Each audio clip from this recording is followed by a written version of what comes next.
Good morning, Oklahoma, and welcome to Cow-Calf Corner. This week, we get into the topic of taking a look at how good our cows are reproductively, and specifically how well they fit our production environment. And it's the time of year where we're making selection decisions on bulls. We typically would think, well, we need to watch that calf crop grow out and see how it may alter our selection and mating system in the future. But in reality, calving season is an excellent time to take a look at some things that are a pretty accurate barometer of how well our cow herd matches up to our production environment and the amount of forage we can grow and the management that we're able to provide.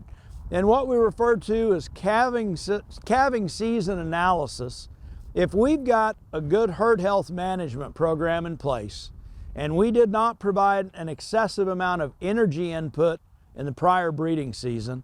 and we've got that short 60 to 65 day calving season that we like to see,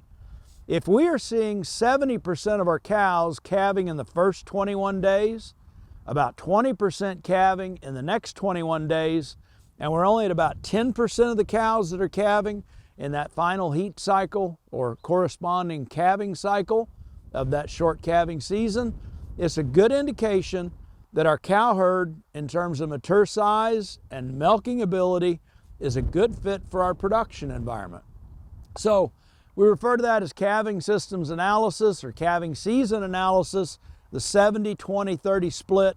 over 3 breakdowns of 21 days through that season. Some other issues that can be an indicator that we maybe got cows that are too big or they give too much milk. If we're seeing cows that are calving in a timely fashion, but we're really seeing them crash in terms of body condition, and we're just not able to get enough nutrition into them to keep them in good shape in the early part of raising that calf, it can be a sign that something isn't matching up or isn't fitting. If we are routinely seeing replacement heifers that are coming out of our own operation and they are not getting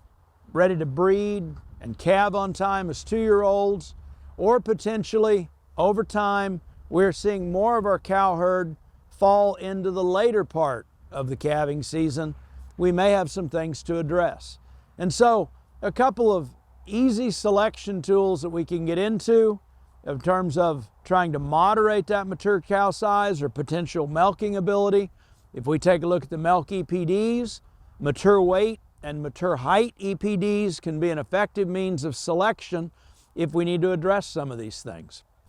Other things to keep in mind in this regard, we know that bigger cows are going to transmit more growth, higher milk cows are going to provide more nutrition and lead to heavier weaned calves.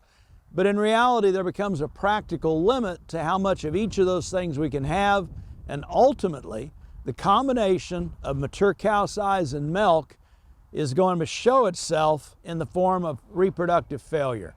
If we can match up the right size and the right maternal potential in our cow herd, most commercial cow-calf operations are going to increase the profit potential in the form of reproductive efficiency and a higher % calf crop weaned.